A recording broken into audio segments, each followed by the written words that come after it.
Good evening and welcome to a Thursday night edition of the Buddy Martin Show. I am Buddy Martin. Glad to have you aboard tonight. Wow, what a show last night. Record number of people tuned in, over 30,000. Hope you'll join us tonight. Tell your friends and neighbors we're back. Got a good show lined up for you. Unfortunately, Fran Spears out sick, but we got a strong lineup, and Ben Troop will be here. We called Lauren Meadows in for emergency duty. He's on the road. And Rob Brown, who you can see here on Sidelines, will be here tonight. The topic is a fascinating one, I think. When you think about what stadiums are the loudest and hardest to play in, and you hear all kinds of comments and polls and thoughts and people who think they know. I mean, a lot of us think we know. I've been in almost all of them. I can tell you right now pretty much what's loud. But tonight I have evidence that the swamp is like the 12th man or better. In fact, the poll I'm about to tell you about coming up from USA Today will tell you just how good the swamp is. The swamp played a big role last year in the final four games. As Billy Napier comes in on a heater, maybe it'll be big for him too, because this could be a great year. I just finished writing a column I'm working on about what a terrific year this could be for the league. What a great start over it will be after the last 2 years of the Big Ten. Winning, I can already say it, winning the national championship. And now it's back to the days where the SEC could be dominant again. I think so much riding on that opening game on the 30th of August where Texas travels to Ohio State. More on that. We'll talk about the toughest places to play and whatever else you want to talk about tonight. It's your show. So come join us and tell your friends and neighbors. The Buddy Martin Show is on the air, going to be here for the next hour or so. Love to get your comments on the sideline. Just log in there. You'll see us on the right. Put your comments in. If we get a chance, we'll read them. Meanwhile, it's time for the Buddy Martin Show. Yes, it's time again for Buddy Martin. Call him up and tell him what you're thinking. But be kind because he's doing the best he can. Better, stronger, faster. Mama says that alligators are ornery because they got all them teeth but no toothbrush. Hey, what if the voice calls while you're gone? Take a message. Bye. You ready, champ? I'm ready for this my whole life.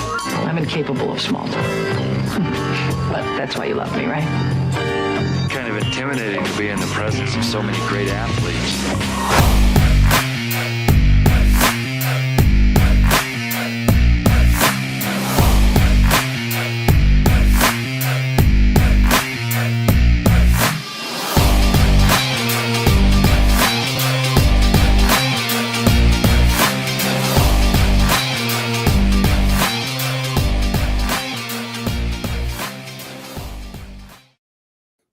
Good evening and welcome to the program. Lots of stuff to talk about tonight. Meanwhile, my Rays have just blown a 2-run lead. Got a new pitcher out there. They just got him today. He comes in on the 3-1, leading 3-1, playing the Red Sox, and all of a sudden, quickly, he's behind 4-3. This Rays team has had difficulty in the bullpen. I'm telling you what, it'll break your heart, baseball fans. Anyway, on to more palatable subjects for you. Boy, what a show last night. Record crowd last night. We had over 30,000 people tuning in and checking us out. Glad to have the new ones and our old regulars as well, to have you coming along just a minute. As soon as our troops gather, we will have Ben Troop joining us. And Lord Meadows is lost out there somewhere on the highway. He was on his road trip. He's been on the road for a month. But he will join us from the airport somewhere. I think it's in North Carolina. I am not sure. Then Rob Brown, Mr. Consistency, who will be joining us as well. Rob will be here shortly to talk about, well, the topic du jour is, what about these stadiums? Wouldn't it be a great thing to hear? A great thing for our ears. We get a chance to listen to a crowd again roaring at the swamp. I know it is for this guy. He heard as a player. He's heard as a media person. And we'll hear it again soon. This is going to be a year to be remembered because coming soon to the swamp is the Texas Longhorns. Ben Troop, good evening to you, my friend. Good evening, buddy. Good evening, buddy. How you doing? I'm doing good. We're lagging a little bit behind in times, but thanks for joining us early in the last minute. Yeah, just sitting here talking about advantages of stadiums. There's a really good piece by Blake Topmeyer in USA Today on what stadiums are the toughest and loudest. And it's not just the loudest, because the loudest is loud. It's also the loudest, which also hardest place to win. And I've heard a lot of people letting talk about all these stadiums, how good they are. And it's a piece of cake to say, well, let's put Tiger Stadium in. Of course, they're going to be up near the top. But then I start seeing, well, is Williams-Brice that good? I mean, is Neyland Stadium that good? Et cetera, et cetera, et cetera. There's a whole bunch of people who have a thing to say. I read something tonight, though, I thought was music to my ears from a guy named Blake Topmeyer talking about these stadiums. And listen, Ben, I have no doubt the venues at the SEC, you played it all on, are just fantastic. I think I've been to all but one. And that's what makes this great game, because now that we're getting started, after all the rigmarole, as I called them, the falderall of NIL and all those things, once it's teed up and they kick it off, we're playing. These stadiums are going to erupt, and it's so great to hear that sound every fall, isn't it? It is, and I get it. I'm definitely biased, playing in Florida, and I did go to. I have been to Tennessee, I have been to Auburn, I have been to South Carolina, I have been to LSU, never been to Alabama, never been to Texas A&M. I have been to Arkansas, never been to Texas. I've never been to Mizzou. But I will say this.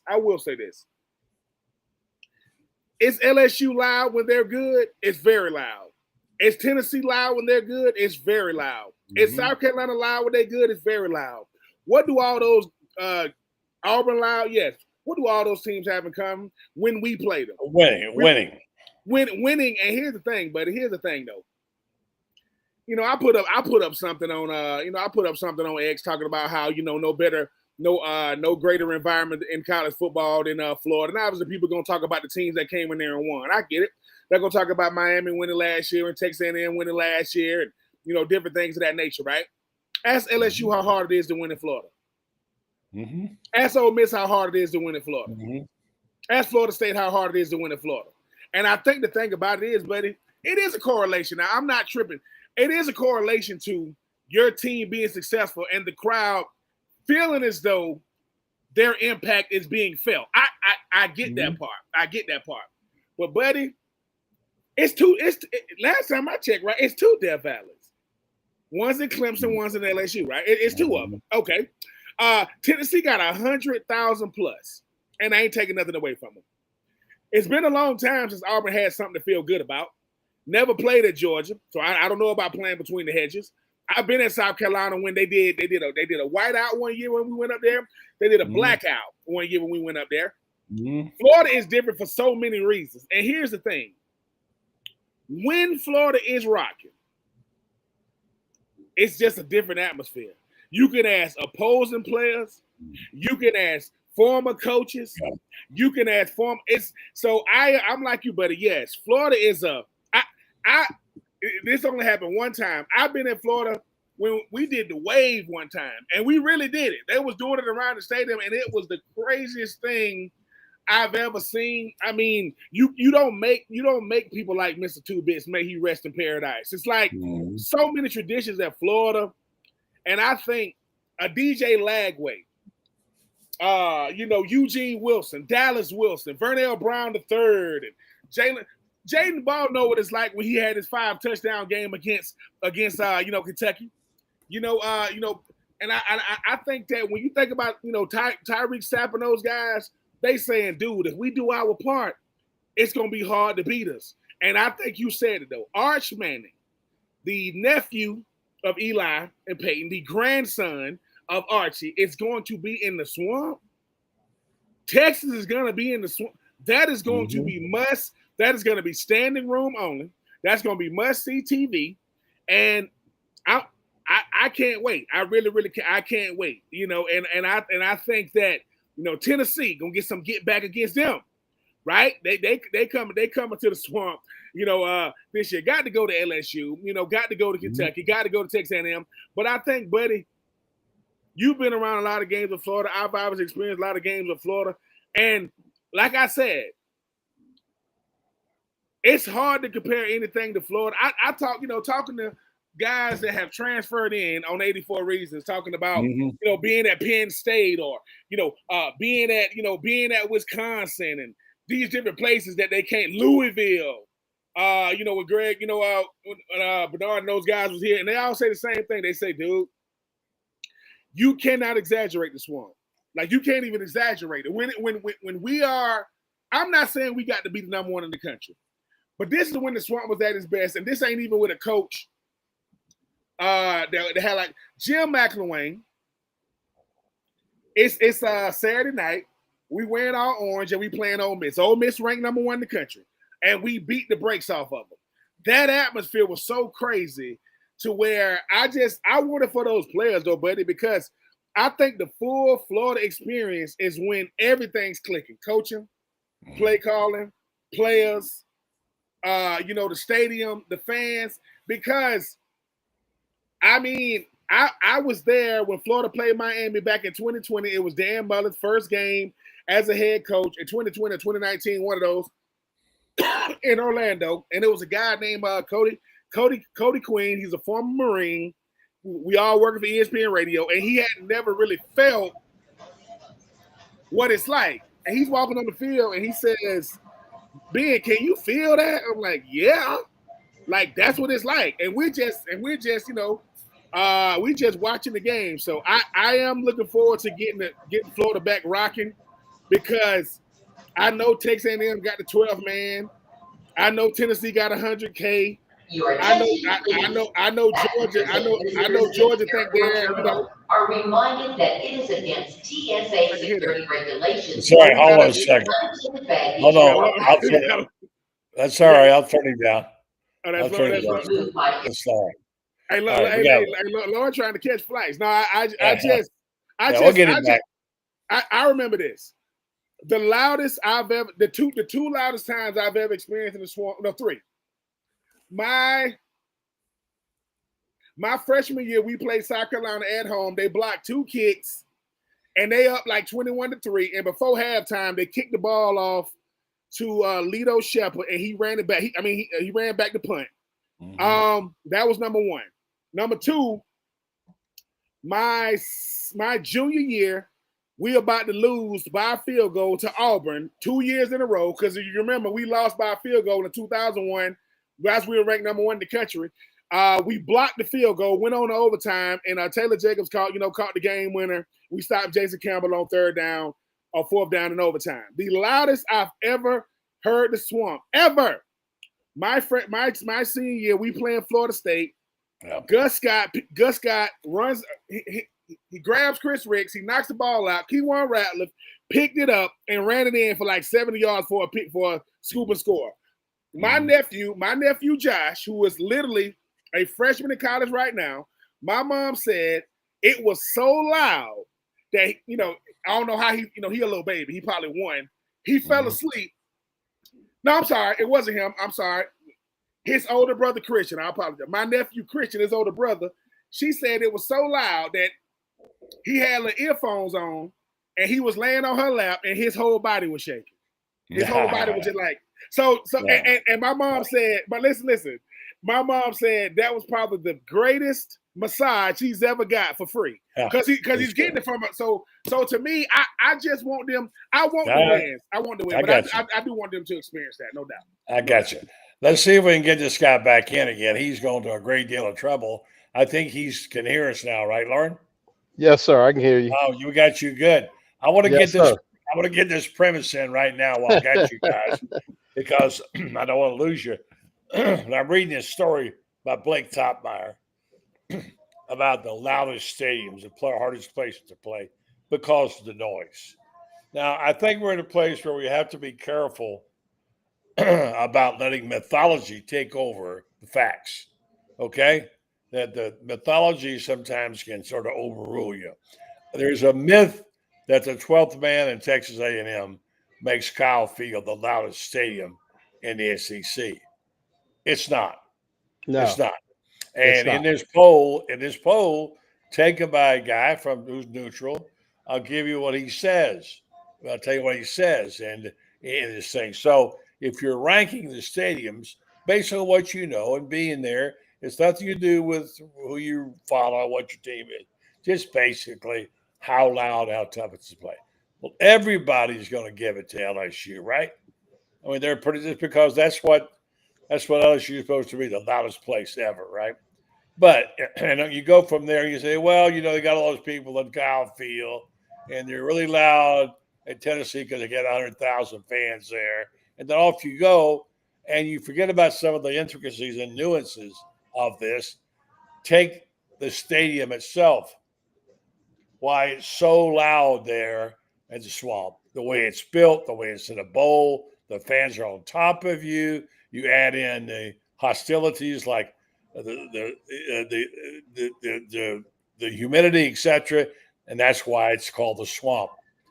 I must say, I think when that place is rocking, if the Gators are good and they get in a game where it's tight, you won't hear a louder noise and you won't hear a tougher place to play. Now, let me just read you this, and let me welcome in the new fans who came on the show. My gosh, we had 30,000 last night. Appreciate that. I want to make sure people know who these fine gentlemen are. Lauren Meadows, Coach Meadows, we call him, has his own show. I think it's called the Lowdown. Am I right, Lauren? I forget. Yes, sir. It's called the Lowdown with Lauren Meadows. Yes, sir. Yeah. So he's there Tuesdays, and he's with us on Thursdays, but he was off tonight because he was out of town. But we got him back on because Franz was sick. Thank you, Lauren, for doing that. And you could thank Delta as well because I'm stuck in Asheville, North Carolina for a flight. So trying to get back to Gainesville. So my goodness. Well, we just might do a show all night here with you. But I'm working on it. I don't think I'm gonna get out of here until it's crazy. So anyway, so people are coming on here the first time saying, "Who's Buddy Martin?" I'm the host of this show 4 nights a week, and actually 3. Lauren hosts it on Tuesday nights and weekends that we do, and of course on with Shane Matthews on Pot Out with Matthews on Tuesday morning. And here's the premise. We're going to be hearing that crowd noise again, sweet music. Mm-hmm. Where is the toughest to play? Where is the loudest to play? This comes from Blake Topmar. He says, here's how I rank SEC's toughest stadium. Blake Topmar is not a Gator, okay? Number 4, Bryant Denny Stadium, Alabama. Okay, that's a loud place. Number 3, Neyland Stadium. Okay. Doesn't impress me. They get 100,000. Fine. I've seen Spurrier puncture a hole in that a lot.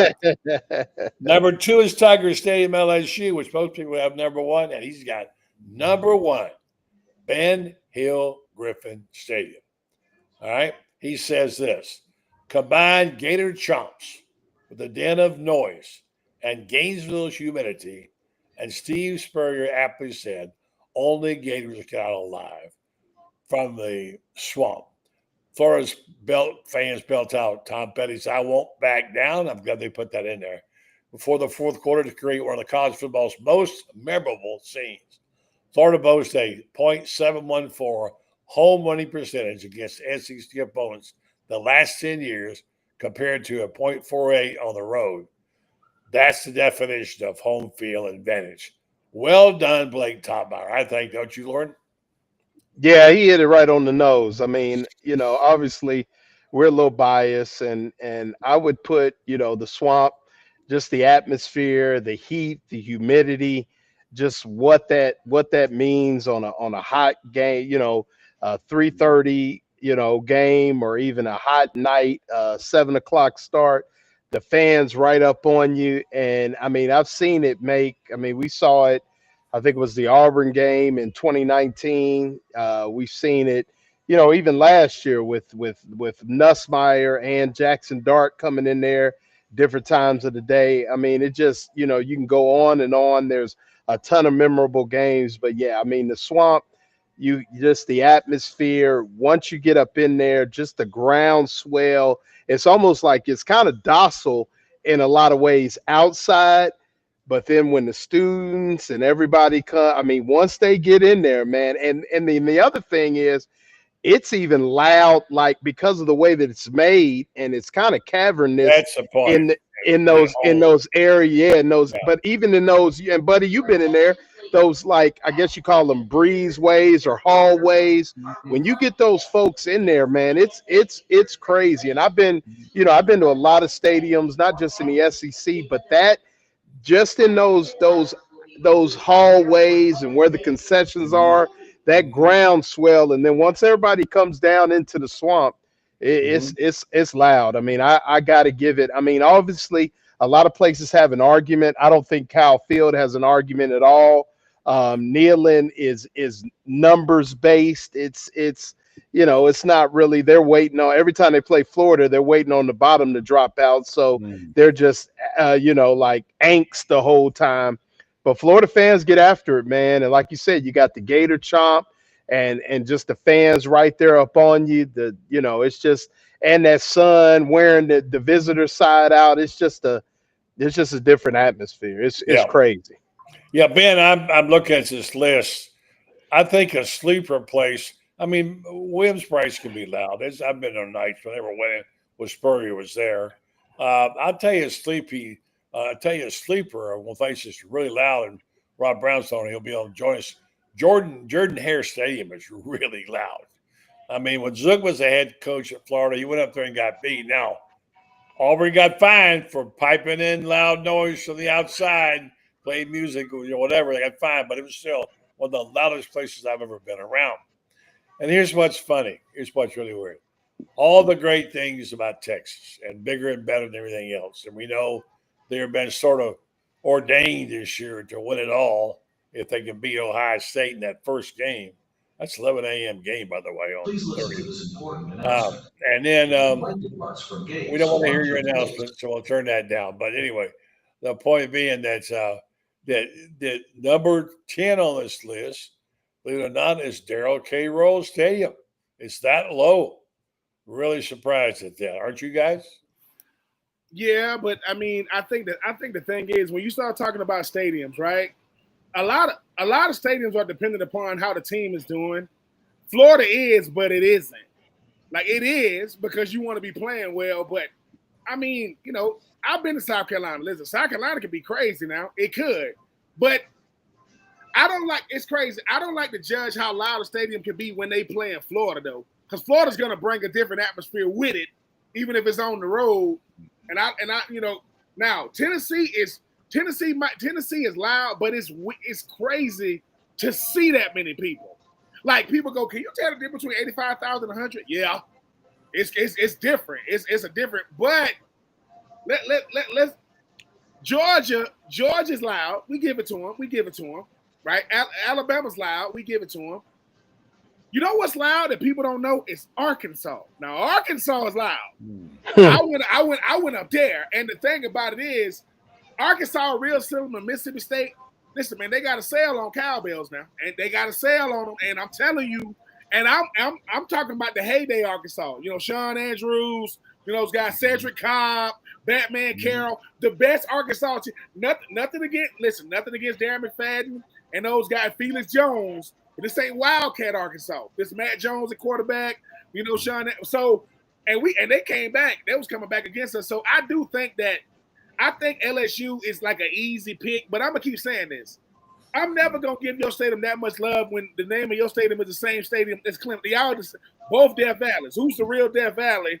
I'm just saying, there's 0% chance we would let another school call themselves the Swamp, even if they was in the state of Florida. That's true. Going That is true. to happen. So I'm just saying, every time somebody say every time people get to talk about, I say Death Valley. I say, you talking about Clemson? No, I'm talking about LSU. Oh, I didn't know because y'all both got copyrights. So, but I will say this about Florida. Yes, I am biased, like like Lauren said, but I want those players to really see what it's like when it's so loud that on defense they just saying, "Look, man, I got to look at that ball. I can't even go off the guy in front of me because." It's been some moments in Florida, man, especially against Tennessee, when they thought the game was won, came back. Felipe Franks, at Cleveland. I mean, that was crazy. That was unbelievable. So it's been so many moments, and I'm gonna tell you a moment that's going by the wayside. 2023. I want to say that's Billy Napier's first big win in the SEC at night. Graham Mertz getting the big touchdown. I don't know what he had in his hand. He did like the little golf swing. Man, I'm telling you, it's electric. I know everybody got the lights now. You score. It's like a fireworks show now in Florida, man. As far as the type of things going on.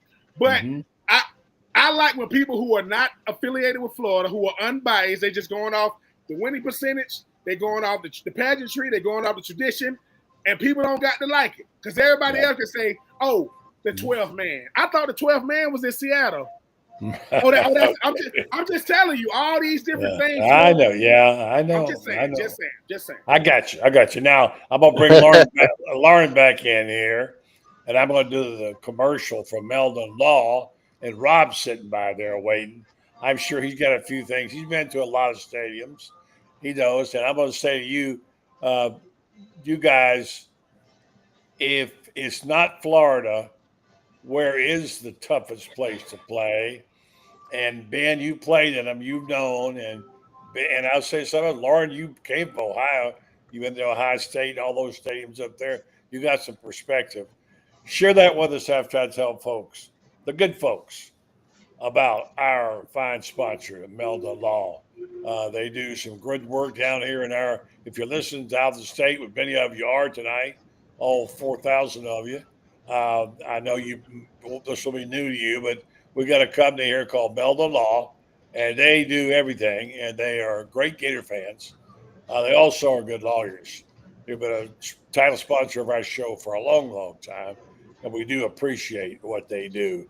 We do appreciate, first of all, they're supporting our program and then also supporting the University of Florida, the only official law firm of the University of Florida. If you have a need for lawyer help, you won't find Jeffrey because he's out about 7 weeks in Asia having a great time, but he deserves it. But there's always a Meldon around someplace and someone to help you with your needs. 4 locations to serve you. Meldon Law, Ocala, Gainesville, Lake City, and Williston.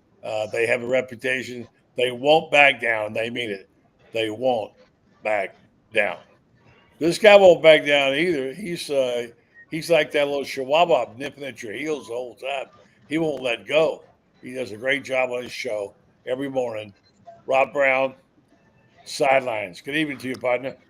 How are you? I got back from. I was out riding in the fields on my mountain bike. I got that ping. I got back as fast as I could. Visitors in the airport terminal are reminded that okay, there we go. There we go. It's not you. Okay, I was trying to make sure, but I got the link when I was out on my mountain bike. I got back as fast as I could. Y'all are talking about the loudest stadiums. Kyle Field is not that intimidating. I think the real problem is the people there are too polite. I've been to a lot of stadiums. The Swamp is just a death chamber for it. It just is. I ain't saying it just because I'm on here. Look at the track record of teams that play there. It's horrible. Doesn't matter who you are. Okay, Kyle Field, no. A lot of people there, no. Arkansas can be loud, but they can go negative real fast. Tennessee, one of y'all said it's numbers based. They're waiting a lot of times for the other shoe to drop. I agree with that. Alabama, they're so used to winning, they've got to be scared sometimes to really get fired up. And for the longest time, they played most of their big games at Legion Field. Jordan-Hare, because Auburn football fans lately have had to enjoy their championships in dog years. It's a long time between them, So that's a tough place to play. Georgia, yeah, no doubt. South Carolina, because they're desperate. That's tough. Vanderbilt, that stadium, they're doing a retrofit right now. My wife calls it a Skinner box. Remember the behavioral psychologist, B.F. Skinner? Trying to get out of that thing is like trying to get out of the Skinner box. So LSU and Florida, no doubt, 2 toughest in the SEC. Besides, I think Jordan-Hare is a nightmare at night. But Kyle Field, that is somebody's brother-in-law or mother-in-law doing somebody a favor. I mean, it's a hell of a place to go. Don't get me wrong. But it's not even in the same galaxy as Tiger Stadium. By the way, Blake Topmeyer ranks at 7th. I saw it. And ranks Texas, but like 10th or something. So, well, yeah. Ken Capps, who covers Texas for us, is right. And Dave Cody, my friend, who was a sports anchor at Channel 7 in Austin for years, about twice a year, they really get jacked up at DKR. That's about it. They're going to have to get used to it. Talk about Texas. Most of their fans were born on third base and think they hit a triple.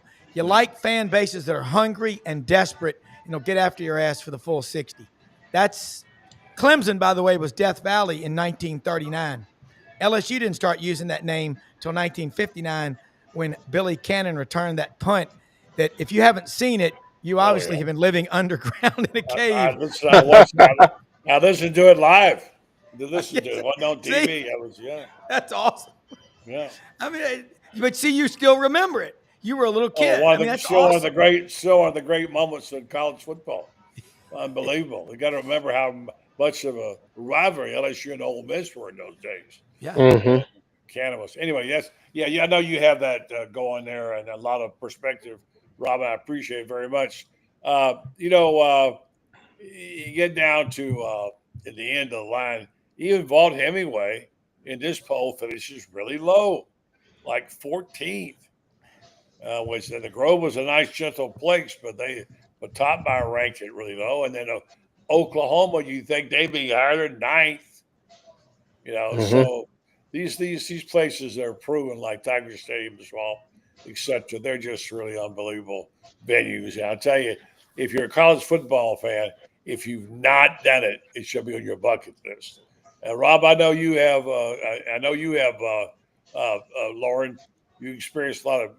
The Horseshoe is pretty loud. I've been there. I've not been to the Big House. I've not been there. It's loud too. Yeah. But how does it rank versus SEC stadiums? I mean, Ohio State is up there. It is. I mean, because like I said, everybody in the SEC likes to say it just means more, except for in Ohio. I mean, because you talk about an entire state with really one big show in town ascending on Columbus every weekend or every home weekend. I mean, it's loud. I mean, it's rowdy. Michigan can be loud, but once again, it's kind of a numbers game, although the stadium is in kind of a bowl down in the ground, so the noise does stay. I mean, and it's rocking. I mean, it is, but Ohio State, I would put the Horseshoe up there with LSU, with the Swamp. I know I'm gonna get in trouble for that. It's not better than the Swamp. I want to say that, but it is a SEC type atmosphere. But it's just like, I guess it's like loud, as loud as you can play, like the loudest symphony. That's what Ohio State is. It's just loud, but it's like classical. Whereas like the Swamp is like, remember that group Megadeth, hard rock group Megadeth? Yes, Buddy has all their albums. Yeah. The Horseshoe is more like Tchaikovsky's 17th, but it's on blast with like some hip hop in the middle of it. So that's kind of the way it is. Yeah. But it's jumping for sure. But I would say, I would throw this out there too. Vaught Hemingway, I was actually surprised. I kind of did a two for last year. I went to Mississippi State, Florida. I love that place. And then, yeah, very, very comfy, very cozy. But that's what it was. It was just kind of, because I think it only seats about 55,000, something like that. Yeah. Okay. Yeah. So, and you could tell it reminds me a lot of the same way when you go to a game at UNC, even when Mac Brown was there the first time, very similar. Yeah, but it doesn't really move you once you get in the stadium. Now the Grove, that's a whole nother, and a lot of Florida fans will get to experience that. But as the end, I would put them down in the bottom tier of the SEC stadium. All right, let me reset things. We have a big crowd tonight watching this show. I want to tell folks who we are, what we are. I'm Buddy Martin. I read a column also on GatorBaitMedia.com. Franz Beard normally here tonight. Also, well-known writer. Come visit us there. Join if you'd like to join us. GatorBaitMedia.com. Ben Troop, the famous tight end, former NFL player. has a podcast very well known called 84 Reasons. He's a regular with us. We're so glad to have been. Lauren Meadows. Lauren's been with us for a while now. It's like family. Came down from Ohio. We took him in as an Ohioan. He was a Gator fan and trying to survive in Ohio. He discovered us. He thought he died and gone to heaven. Yes, sir. I'll never forget the day he met Steve Spurrier the first time. Man, almost cried. I know. And then my buddy Rob Brown, who does a terrific show, growing all the time, SEC Sidelines. Every morning he's on in the afternoon, Auburn Undercover. How many shows you got, Rob? About 9? I think this channel has 8 on here now, so it's a family one-stop shop for the SEC and college football. Yeah. And Rob's my co-host on Tuesdays, so check him out on the Lowdown with Lauren Meadows too. He's like the Ed McMahon, so he's out there.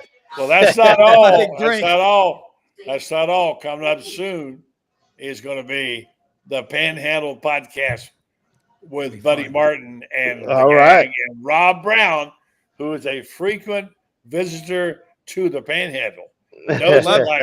Knows it like the back of his hand. Asking for a restaurant, a beach place, whatever. He'll take all. I'm expecting Ben to show up here one of these days. I don't know. So, all right, I'm going to leave you guys this for a second. I want you to think. Dear Lord said, you guys got one Saturday left. And you can come see one football game. Where do you want it to be? And who do you want to be against? And tell me why. What stadium and what teams? Can't have the Swamp. Can't have the Swamp. That's out. Who wants to go first? Got one to see. One football game to see and one stadium to go in. Can't be the Gators.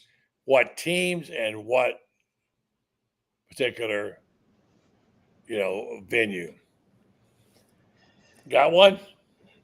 I guess I must have stumped you. I got one. All right, go ahead. If I get one game, one stadium, and it can't be the Swamp. No. Give me Florida, Georgia, Mercedes-Benz. Yeah, that's pretty good. Yeah, that's pretty good. That's because that way. Because since they always said, well, Florida got the advantage because they in Jacksonville. Mm-hmm. What you gonna say? We come to the ATL. So give me Florida, Georgia, Mercedes. And we coming in a couple years. We coming. And when you talk about a beautiful stadium, it better be a beautiful stadium. It ain't nothing else. And I'm talking about the Falcons now. Mercedes-Benz is no bad seat in the house. I mean, that stadium is beautiful. So give me Florida, Georgia, because I got to go see they call it the Jordan Bowl back in the day when it was Florida versus Michigan in the Chick-fil-A Peach Bowl when I was up there. So give me Florida, Georgia, Mercedes-Benz. One last game. Let's do it. That's a good one. Okay, you kind of violated the spirit of it, but I'm gonna give it to you. I'm not picking no other SEC stadium. Okay. They're not gonna get it. Not for me. All right. I'm not gonna pick Florida because that would be selfish. But you got that one in under the wire. So I'm gonna pick two teams at the heyday. Right now, the heyday's different. It's coming up now, and I'll tell you what. They got one coming up on the 30th of August. That will be great to see. And that is Texas and Ohio State. The 30 at 11 o'clock game, right off the bat, is going to set the guidelines for who's the boss conference, all of a sudden, because the Big Ten's won 2 in a row. And that's a huge game. But I'm talking about a mythical game, so I'll go this route. I would like to see actually an Iron Bowl game where both teams are really good. I think that place is rocking and great. Since I can't pick Florida, the Iron Bowl would be a great one. That's my thinking. Rob? I can't pick Florida. The Swamp, can't pick it Jordan-Hare. So I would say I think a classic is any game at Neyland Stadium, 2:30 in the afternoon in the fall when the leaves are changing, because that's the most beautiful setting, the Tennessee River, and then you bolt off to the Smoky Mountains for the rest of the weekend.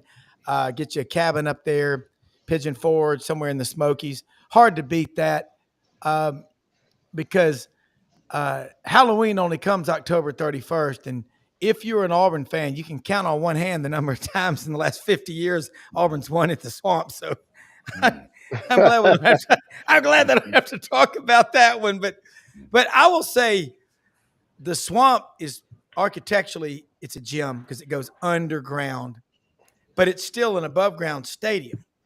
And what makes it so incredible is the heat and the humidity are trapped down there. Mm-hmm. And if they ever mess with it, they'll regret it. Well, that's what's coming up. The topic of du jour is how will it change? A lot of Gator fans are really, really upset about what might happen to it.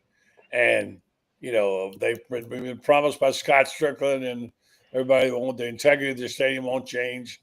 You know what they're going to do. They're going to put a lot more luxury boxes in for more money. That's the whole gig right now these days. It's going to change. He promises it won't change the atmosphere. It'll be just as loud, et cetera, et cetera. But I consider it a privilege to be going there since I was in college at that stadium. And we didn't know what we had. Give Spurrier credit. He had the foresight to know to name it the Swamp. Give it a name. Yep. And play on the features of the stadium that make it a tough place to win. I mean, Death Valley wasn't very original for LSU to copy Clemson, let's be honest. But the Swamp is one of the most iconic names in sports, let alone in college football. And people know it. You know, a lot of people know it. So, all right, so let's talk about that Texas game. Well, I didn't get to say my. I didn't get to give my no, drink. I'm sorry. I thought you did. No, so I'm with you, buddy. If we look at a matchup this year, I like the. I'm looking forward to the battle of Death Valley this year. I think that's gonna be big time. But if I had to have a dream matchup and I couldn't have Florida, give me Ohio State, Notre Dame. I wasn't able to go, but Ohio State, Notre Dame. But I'm gonna put it. Let's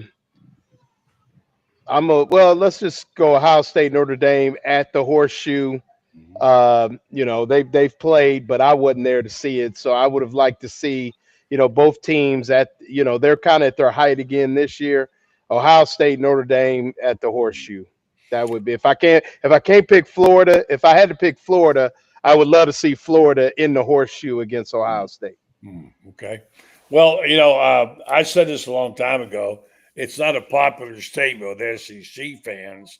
Has nothing to do with my feelings and my loyalties. But I said this, I went there a couple of times and came away thinking, I kind of understand college football more now that I've been to Notre Dame and watched the game. I kind of understand the history kind of, you know. It's like I used to look at these cartoons. They always had what you got? No, okay, because I know I'm gonna get the homer.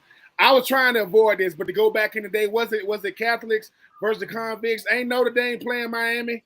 Miami this year? So I would go Notre Dame. The Catholics, I could already see the 30 for 30. They're gonna play it 30 times per game. So give me Catholic, and if I'm not mistaken, I think Mario Cristobal was on one of those Miami. If I'm not mistaken, I don't know. But 86 to 90. Yeah. Okay, so give me Miami. I mean, give me Notre Dame is a huge, and basically, if your daddy played in the NFL and you're a D1 athlete, you're going to Notre Dame these days. Everybody, I mean, whether your last name is Bettis or Burris or Fitzgerald or Jermichael McFinley or Thomas Davis or Ike Taylor, my son is 2 years out.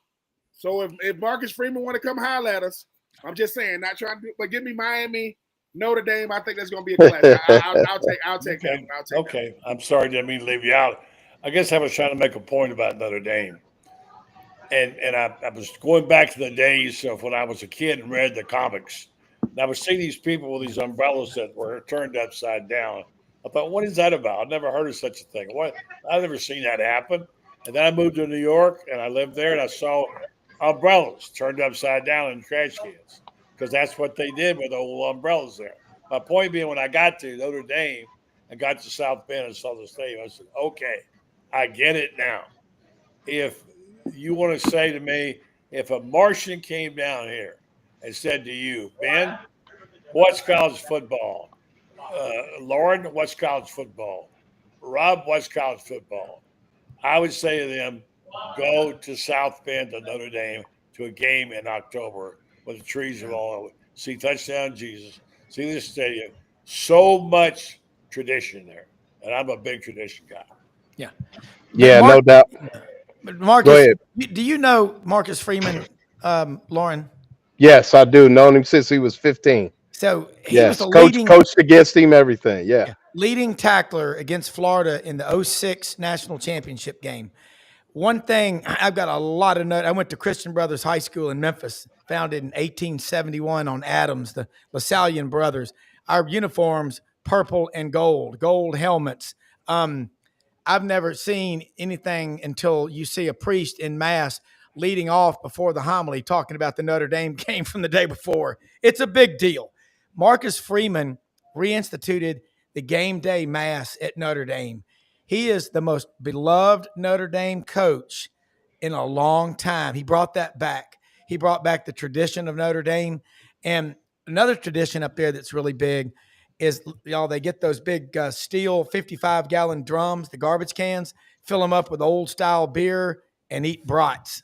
I mean, they don't eat the greatest food, but it's beer and brats. I have not been to South Bend, but I have a lot of friends that have. I'm with you. You could come in here from any planet in the hemisphere, and that's college football. Just nothing like it. So many great. Back to that game. On the 30th. Huge game. What a way to open the season. Already you've had an argument about the starting time. It's an 11 a.m. game, which sucks, I'm sure, for Texas. And at Ohio State, and they requested the time to be moved, and Ohio State said, no, we're not moving that time. Obviously, it's an advantage to them. They're going to get it on. I think Ohio State will be about a 3-point favorite probably in that game. And it will decide a lot of things, not the least of which we got to see the world-famous Manning in his debut as the quarterback. It's hard to believe that he's been there. This will be his third year, but it is. And I think he may be everything we thought he would be, but Ohio State's really good. I think that game was huge. Everything after that's opening day, by the way, the 30th of August. Is that a good thing or a bad thing, Lauren? I mean, that's a buzzsaw, man. I mean, we had, my brother, Ohio State grad, and he's a big football guy, keeps his ear to the ground there. And I mean, that's a buzzsaw, man. I mean, Arch Manning may be good. And one thing I'll say, if they come out of there with a win, he's going to earn it. So, I think that's the thing is you go into there. It is, like I said, you going into one of the top 3 or 4 places, the toughest places to play. I mean, he is going in a buzzsaw. They are going to be a good football team. Matt Patricia running that defense. He's going to see some looks he's never seen before. I guarantee that. And how he adjusts to that is going to be key. So, it's going to be a key to see where Arch handles that. And like I said, if he goes in there and gets it done, then he'll make a believer out of me because that's a buzzsaw. And I mean, you got Jeremiah Smith, who probably is the best player in the country overall. And I mean, it's going to be tough. So,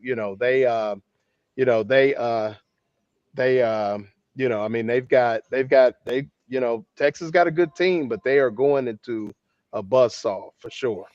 I mean, that's rough. Who gets the advantage in that game, Rob? I'm going to give it to Texas. I think the road team has the advantage in those 11 a.m. games. I like to bet lines. Home crowd a lot of times gets there late, 11 o'clock. They're hungover. They're just you jump on top of them 14-0. That's over. So I think Texas goes up there and does get a win. I really like that. It's an advantage to be the 11 o'clock team on the road.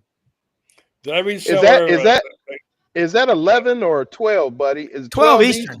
Yeah, 12 Eastern. 11. Okay, so 12 o'clock Ohio time. Big noon. Yeah. Big noon. Yeah. Okay. Yeah. I didn't want to miss it. I was making sure I wasn't going to be late. Yeah, I forget I'm on the other side of the Chattahoochee. You're not going to miss yeah. it. Don't worry. Yeah. Okay. Yeah. Yeah. So for sure. I'll text you. Yeah. Yeah. Okay. Ben, who gets the advantage there? I mean, it's always. I mean, Ohio State. I mean, they're always going to be tough to beat, even when they were even when they weren't meeting expectation. I think they're going to be a very dangerous team coming off a national championship win. I mean, Coach Ryan Day can finally breathe a little bit.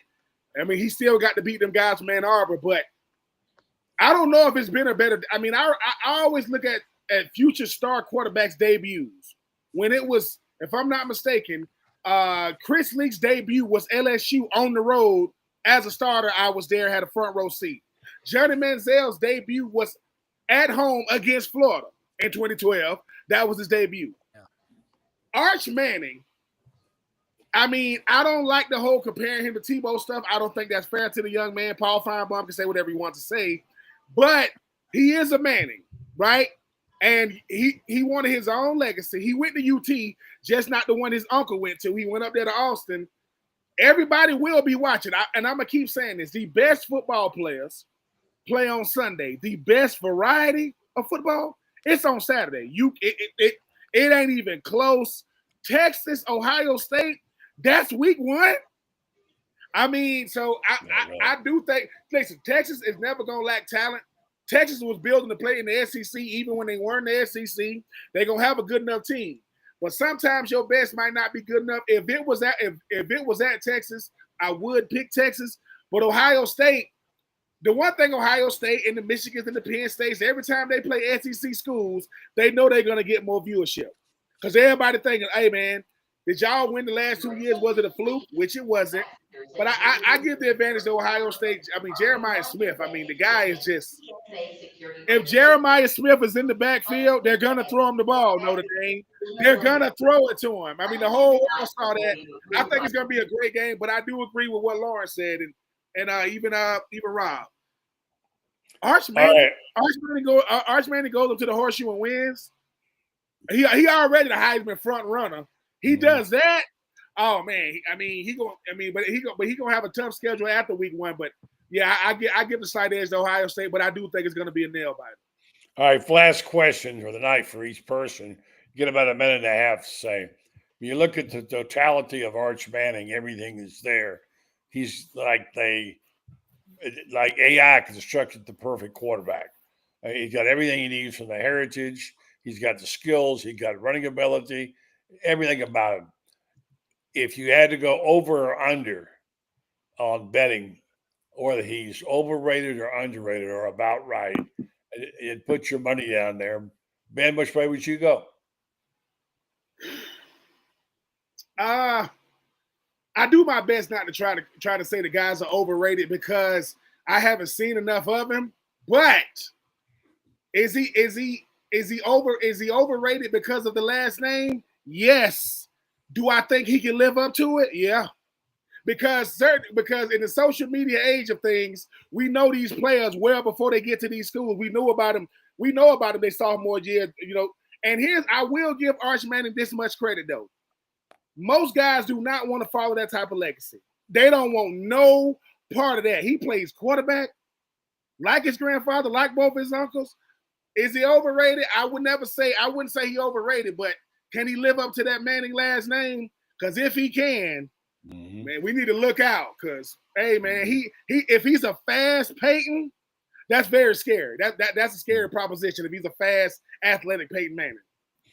I heard one guy say, Lauren from Texas say on Feinbaum's show, he could turn out to be the greatest quarterback in college football history. That's a long way to go, man. I mean, you talk that's tough. I will say this, and I got to take off. He's going to be good, but Uncle Peyton was pretty good. Uncle Eli was pretty good. Granddaddy was pretty good. I mean, right now he's the 4th best quarterback in his own family. So let's pump the brakes. Like I said, he going into that wood chipper in Columbus on first gate out, and then he got to handle an SEC season. He got to date the swamp. He got to come see them boys. He's got a lot to to handle. So let's just pump the brakes on that. I think it's really early to kind of put that out there. Let's just see what happens. I mean, he does have the tools, but I mean, we've heard this a lot about a lot of quarterbacks, but you know, it's just it's one of those things where, you know, it could be tough. You know, I mean, it's a long way to go. I would say let's pump the brakes on that. I'll turn my volume down a little bit, I guess. Let's pump the brakes, you know, for sure. But it's good being on, guys. Hey, thank you for filling in the last minute, yes, man. sir. Appreciate that. Great job. All right. Thank you, Lauren. Headed to Atlanta, hopefully, this plane to get off the ground here in Asheville. Good luck. Come back to us safely. Yeah. Shout out to Asheville, North Carolina. But it's time to by go. the way, before you go, shout out to our buddy David Arnoff. Dr. David's birthday today. One of the great guys I've known and met him here in the county. I know you guys know him. It's his birthday today. It's a big birthday. That's my man. Yeah, he's a okay. man. He's the guy. All right, Lauren. Safe travel. Take it easy, guys. Thanks a lot. Final thing to you, Rob. Now we'll go with this on Arch Manning. Over under just about right on the rating. David Cutcliffe Monday morning on the show, and David Cutcliffe talked a lot about him. He said, you know, Arch and his brother Hud have been coming up to Durham for a long time with Cooper, who, you know, David Cutcliffe signed at Ole Miss, Arch's dad. He said he'll be fine. He goes, I talked to him and I said, you know, I'm going to tell you what I told your Uncle Peyton and your Uncle Eli. Just be a good teammate. You know, that's the most important thing. And Arch used to say, his father would tell him, just be a good guy, be a good teammate. I think he's grounded. I think he's got a lot of talent. Don't try to compare him to Tim Tebow. Don't try to compare him to someone like that. He's 19 or 20, does have a good pedigree, but also think he's grounded and he just wants to be a regular, normal college student. Ben's right. That last name, you know, that's tough. I mean, everyone's expecting so much out of you, but I think the metric that the NFL looks at is a 30-game college career. So he's going to be in college for at least 2 more years. Time will tell, but I think he's got everything it takes to be very successful. But I wouldn't put the cart before the horse. Just let him go out and play. Well, we'll see if that's possible. Hey, guys, another terrific job by you. Had a big crowd tonight. Thanks to all you folks for listening and watching. Appreciate it, Rob. Good job. Don't forget, Rob, SEC Sidelines every morning and probably 4 or 5 times for a week. And coming soon, right here in up in Northwest Florida, the podcast, Panhandle Podcast. All right, Rob, thank you. And Ben. I got something wrong. No, it's for the All-Star game. I got some of my screen's funny. I can't see it. I don't even know what that is. Alabama. Okay, I know you're Alabama. No. Okay, yeah, okay. This is a family show. This is a family show. Falcons let you down one more time. One more. It's in my wheel, baby. It's in my wheel.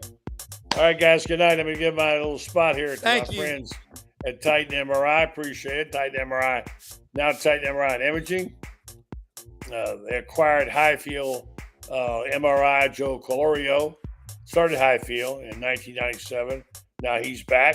Titan MRI Imaging now has 3 locations to serve you. 2 in Gainesville with his Park Avenue location. And now at the Millennium Center and 1 in Lake City, serving all of Columbia County and Valdosta, Georgia. Titan MRI and Imaging offers the same great customer service as they always have. They accept insurance, or you can go through their convenient self-pay plan. They offer MRIs, CAT scans, X-rays, and ultrasounds. Easy scheduling with lots of options, including evenings. Titan MRI and Imaging. Thank you, folks, for listening. Thanks to our guests tonight. Thanks for all you newbies. We're here 4 nights a week. Come back and see us, folks. I'm Buddy Martin of Gator Bait. Check out GatorBaitMedia.com. Good night, folks.